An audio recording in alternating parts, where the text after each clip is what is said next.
नहीं, I don't want to go ahead. Why should I go ahead? क्या मैं आपका कोई मुलाजिम हूँ टीवी का? यार एक तो आपका ये प्रॉब्लम होता है, फोन पे बुला लेते हैं और उसके बाद फिर आपने हर जुमले में इंटरप्ट करना होता है। अगर इंटरप्ट करना है तो फिर आप मेरी रिकॉर्डिंग सुना दिया करें। जी, इस पर जरा बात कर लेते हैं। हमारे साथ मौजूद है मुशीर इत्तलात खैबर पख्तूनख्वा बैरिस्टर सैफ साहब। Thank you so much for joining us and a very good morning to you barrister Saif.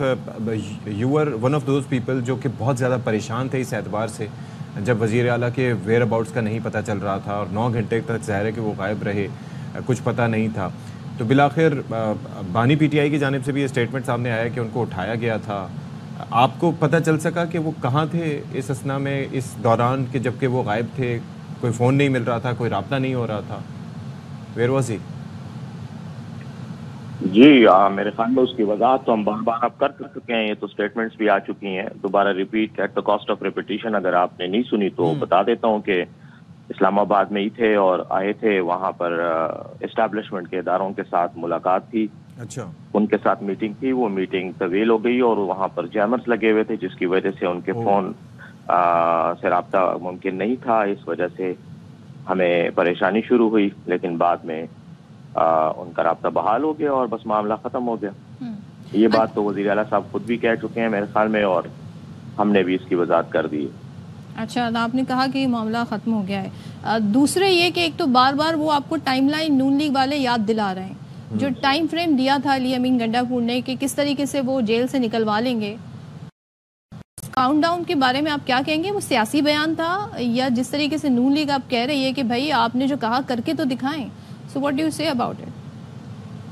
जी नून लीग जिस चीज का नाम है उनको जवाब देने की हमें कोई ना जरूरत है और ना हमें कोई परेशानी है। तो सवाल पूछेगा ना बैरिस्टर साहब, क्योंकि आप लोगों ने खुद टाइम दिया है। करने दो ना यार, एक तो आपका ये प्रॉब्लम होता है, फोन पे बुला लेते हैं और उसके बाद फिर आपने हर जुमले में इंटरप्ट करना होता है। अगर इंटरप्ट करना है तो फिर आप मेरी रिकॉर्डिंग सुना दिया करें।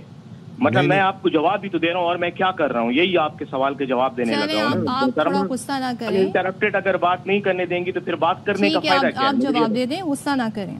नहीं, मैं गुस्सा नहीं कर रहा, आप इंटरप्ट कर रही हैं। मैं कोई बात नहीं, मैं भी बड़ी रिलैक्स और बड़ी लो टोन में बात कर रही हूँ, आप भी ऐसे बात कर सकते हैं। मैं चलें ठीक है, आप मेरे से बात ही ना करें। Good bye. बैरिस्टर साहब, हम तो बात करना चाह रहे हैं, आपका ओपिनियन लेना चाह रहे हैं। प्लीज आप कंटिन्यू। आपने मुझसे सवाल पूछा, मैं जवाब देने लगा तो आप जवाब दें। It's a conversation. Please go ahead. नहीं, I don't want to go ahead. Why should I go ahead? क्या मैं आपका कोई मुलाजिम हूँ टीवी का? आप करें अपना प्रोग्राम, हमारे खिलाफ बोलते जाएं। मुझे आप मुशीर इत्तलात हैं, ये कोई जलसा नहीं हो रहा कि जिसके अंदर आपने स्पीच करनी है। हम सवाल पूछेंगे, हम इंटरप्ट करेंगे, आप जवाब दें। जवाब सवाल पसंद ना आए आपको, that might be something else. हम आपकी मर्जी का सवाल तो नहीं कर सकते ना। और दूसरा ये है कि आई मीन अलग सुबह का टाइम है, मॉर्निंग शो है, you are supposed to answer whatever. Just move on, आप जवाब दें। हाँ जी, जवाब नहीं देना था उन्होंने। ओह गॉड, तो ये बैरिस्टर सैफ साहब से हम पूछना चाह रहे थे, उनको सवाल इंटरप्शन उन्हें लगी, लेकिन बहरहाल सहाफ़ी का काम है सवाल करना और सवाल हम उन्हीं से कर रहे थे। पूरा टाइम ऑन एयर उनके लिए था, जितनी भी ये कन्वर्सेशन हमारे सेगमेंट होना था, कोई और शख्सियत नहीं थी। तो सवाल भी उन्हीं के स्टेटमेंट से रिलेटेड था। और दूसरा ये कन्वर्सेशन होती है, आई मीन टॉक शोज में भी क्या होता है, कन्वर्सेशन होती है। यू से समथिंग, आप पूछ सकते हैं कोई चीज़, ये कोई जलसा नहीं है कि जिसके अंदर स्पीच हो और वो अनइंटरप्टेड हो। तो आई थिंक इतना बर्दाश्त का आंसर होना चाहिए। और बैरिस्टर साहब तो वैसे भी हमारे साथ शोज में आते रहते हैं। I wonder what happened today. खैर, लेट्स मूव फॉरवर्ड।